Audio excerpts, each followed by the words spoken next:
Mix.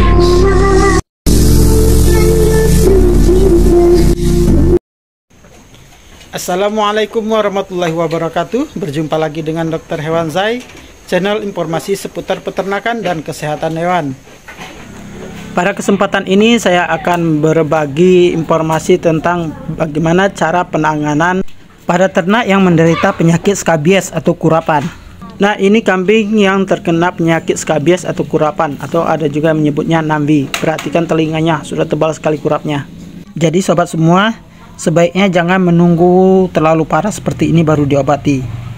Penyakit skabies ini disebabkan oleh tungau yang bernama Sarcoptes scabiei. Adapun penularan dari penyakit skabies ini bisa ditularkan melalui manusia, bisa ditularkan melalui peralatan, bisa juga ditularkan melalui transportasi, atau juga bisa ditularkan melalui kontak langsung. Sedangkan penularannya ini sangat cepat sekali, jadi cepat harus segera dipisahkan dari yang sehat dan segera diobati.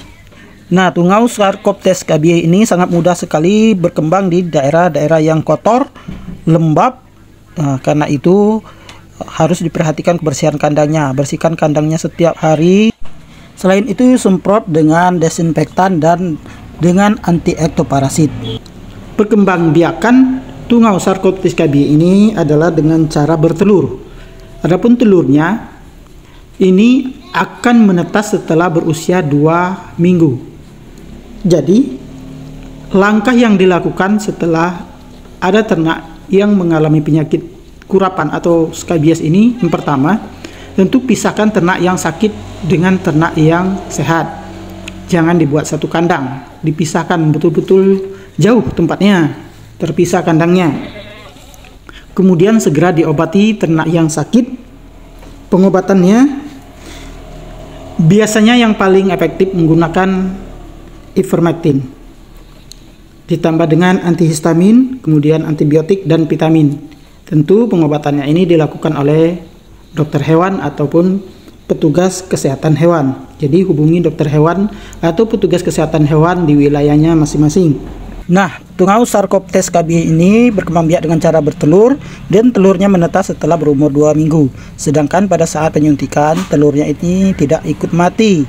Jadi setelah 2 minggu kemudian dia akan menetas, akan muncullah tungau-tungau yang baru. Karena itu pengobatannya harus diulang lagi setelah 2 minggu kemudian. Setelah dilakukan pengobatan ulang, kemudian dipantau ternaknya. Jika belum sembuh betul juga, maka ternaknya harus dilakukan pengobatan ulang pada 2 minggu berikutnya lagi. Selain itu, yang tak kalah pentingnya, tetap jaga kebersihan kandangnya dan semprot kandangnya dengan desinfektan dan dengan anti ektoparasit sesering mungkin.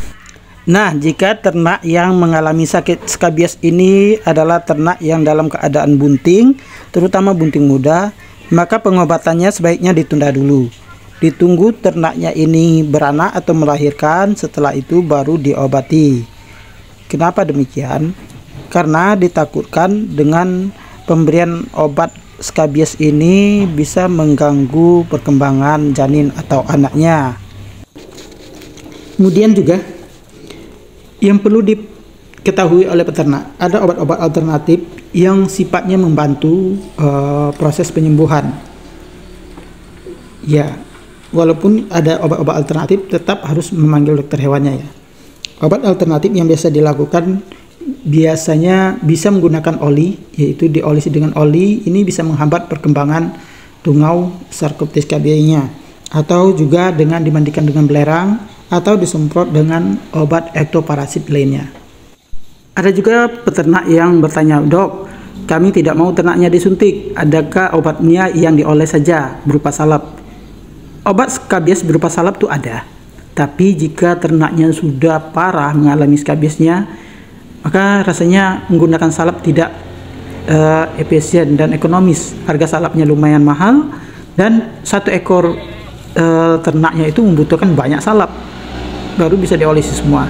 Jadi sebaiknya yang bagusnya memang disuntik. Ikuti petunjuk yang diberikan oleh dokter hewannya atau petugasnya yang melakukan pengobatannya.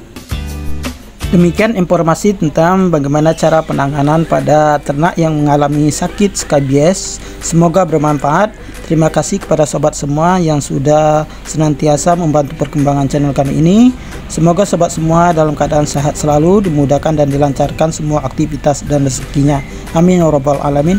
Assalamualaikum warahmatullahi wabarakatuh.